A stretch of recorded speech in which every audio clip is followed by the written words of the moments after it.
जय श्री राधे, जय श्री श्याम। आज हम बड़ी ही सुंदर एक कथा वर्णन करने वाले हैं। वो कथा है कि व्यक्ति के जीवन में मौन का मतलब मौन रहने का कितना बड़ा महत्व है और कितनी बड़ी आवश्यकता है, वो इस कथा में आज आपको वर्णन होगी। कि हम अपने जीवन में कई बार अति से अधिक शब्दों का बोलने का उच्चारण जब करते हैं तो वो हमारे जीवन पर भी असर करते हैं। वचन वो बोलें जहाँ आवश्यकता हो, जो आपके लिए ज़रूरी हो, क्योंकि बिना ज़रूरी का वचन भी कभी कभी हमारे लिए कष्टकारी साबित हो जाता है। इसीलिए जीवन में वही बोलें जहाँ आवश्यकता हो।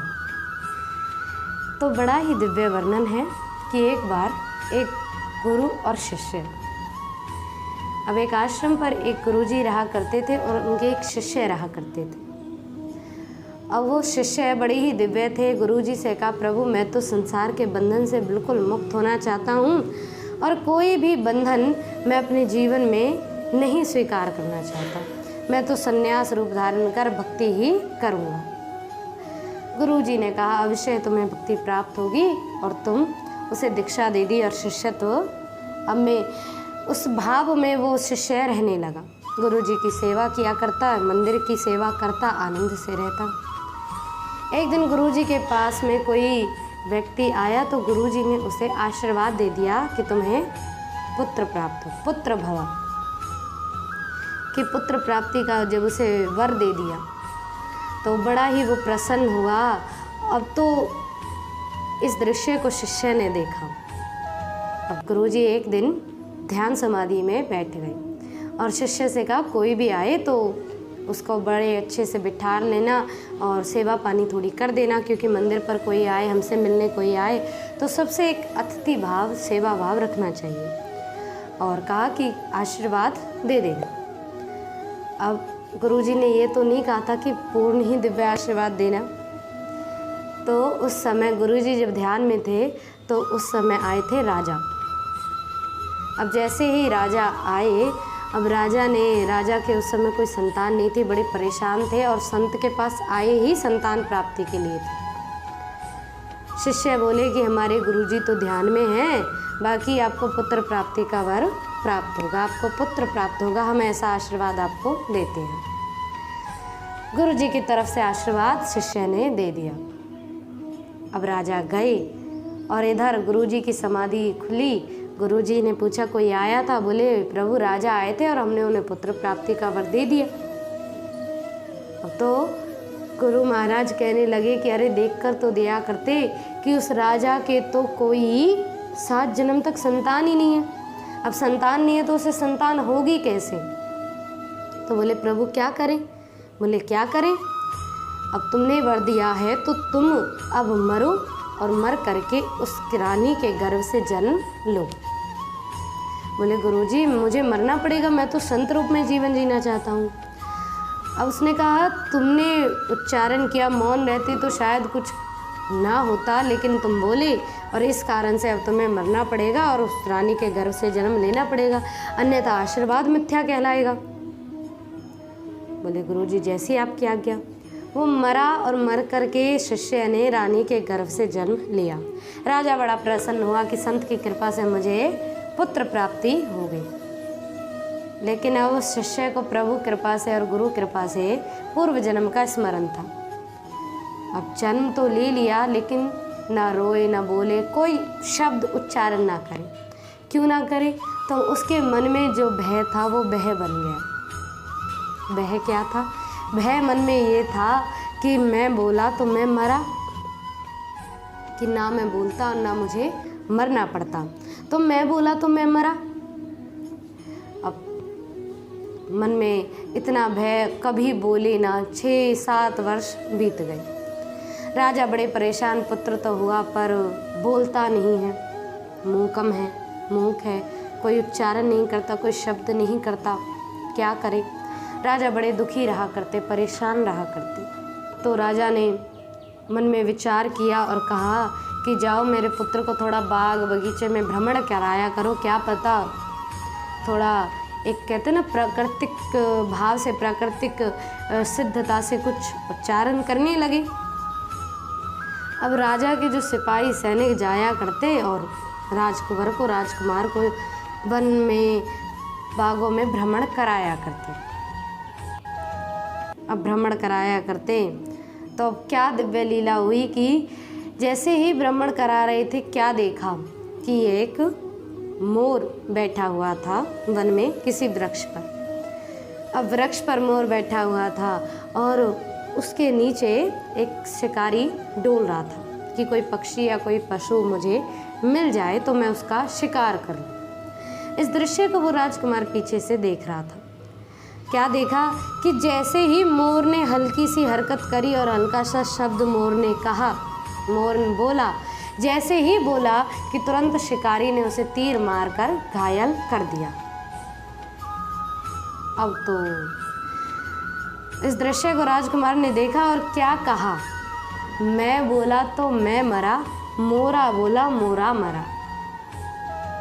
मतलब मैं बोला तो मैं मरा, मोरा बोला मोरा मरा।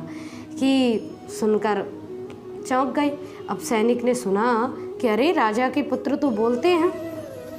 तुरंत सैनिक ने जा कर के राजा को बता दिया।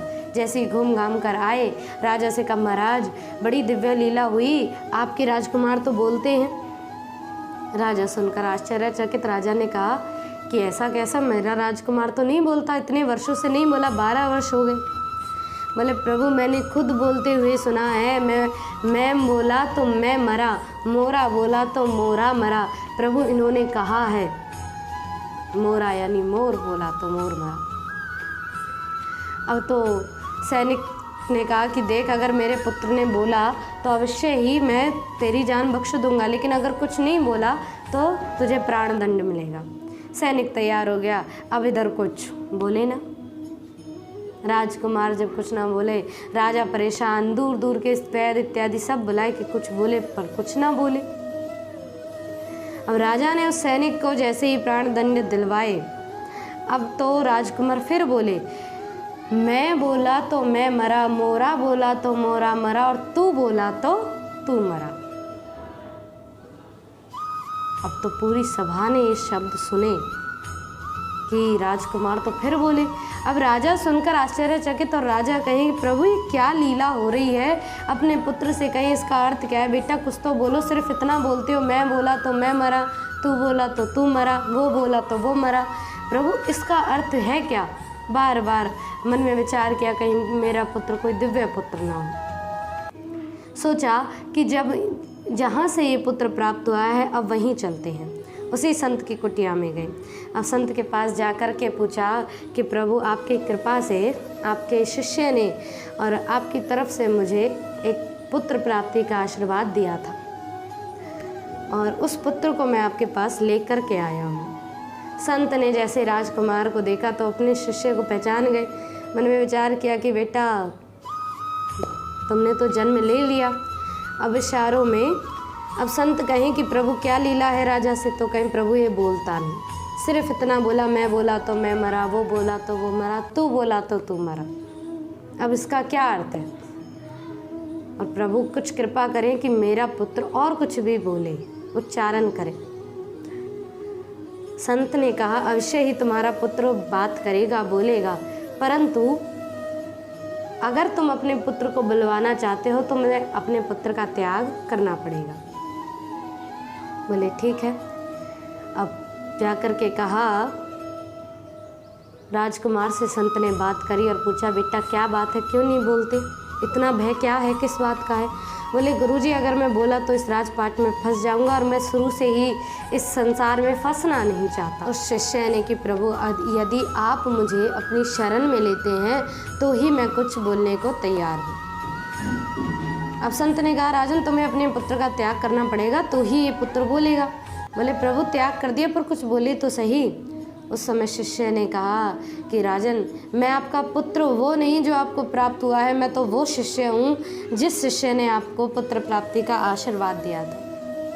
आपके भाग्य में तो संतान नहीं थी और मैंने आशीर्वाद दे दिया, इसी कारण से मुझे आपके यहाँ संतान बनकर आना पड़ा। मेरे गुरुजी ने कहा कि तुम्हारे भाग्य में संतान तो है नहीं, तो अब मुझे मरना पड़ेगा और मर कर के तुम्हारा पुत्र बनना पड़ेगा। इसीलिए राजन, मैं बोला तो मैं मरा। ना मैं उस दिन तुमसे कुछ वचन कहता, ना बोलता, ना ही मुझे दोबारा जन्म लेना पड़ता। दोबारा वो गर्व की पीड़ा सहनी पड़ती। इसीलिए मैं बोला तो मैं मरा। फिर कहा, मोरा बोला, अरे राजन, हम उस वन में भ्रमण कर रहे थे, मोर ने शब्द कहा तो शिकारी के हाथों मारा गया। अगर ना मोर बोलता तो ना वो मरता। अब कहा उस सैनिक का, तो बोले, प्रभु सैनिक, अगर सैनिक आपको आकर के ना बताता कि मैं बोला तो सैनिक भी ना मरता। प्रभु जो बोला वही मरा। ये संसार की प्रतिक्रियाएं हैं, लीलाएं हैं। अगर आज आप किसी की सदत्व वृत्ति में, सदक्रिया में किसी की जान बचाने के लिए ही भले आप कुछ बोल रहे हो, लेकिन कलयुग की रीति कुछ अलग है। आप कुछ बोलें तो आपको ही गलत समझ बैठते हैं। अगर आप किसी की जान बचाएं तो उल्टा पुलिस आपको ही कहेगी कि अरे तुम्ही ने कुछ किया होगा। जीवन में मौन का इतना बड़ा स्थान है। इसीलिए जो जीव जितना मौन रहता है, मौन रहने का अर्थ ये भी नहीं कि आप दुष्कर्मों को, पाप कर्मों को अपने आँखों के आगे देखते रहें, ऐसा भी नहीं। बल्कि जिस क्रिया को रोकने की सामर्थ्य हम में है, जिस पाप को रोकने की सामर्थ्य हम में है, वो हमें रोकना चाहिए। अगर सामर्थ्य नहीं तो वहाँ से निकल जाओ, लेकिन उस पाप को होते हुए मत देखो। ये वास्तविक क्रियाएं हैं। और इसी क्रिया के कारण अगर आप दिव्य भाव से, और अगर पूर्णत्व ही मौन रहना चाहते हो, तो मौन का मतलब बिल्कुल मौन नहीं, उस मौन में कृष्ण का ध्यान होना चाहिए, तो ही वो मौन आपका सिद्ध और सार्थक कहलाएगा। तो अपने जीवन में कृष्ण को निवास दें, कृष्ण भक्ति करें, कृष्ण भक्ति के लिए ही मौन रहें, प्रभु का नाम बसते रहें, तो संसार से मन अपने आप ही हटता रहेगा। आशा है आप प्रसन्न रहें, आनंदित रहें और इन दिव्य कथाओं के अर्थ को वास्तविक रूप से समझें। जय श्री राधे, जय श्री श्याम।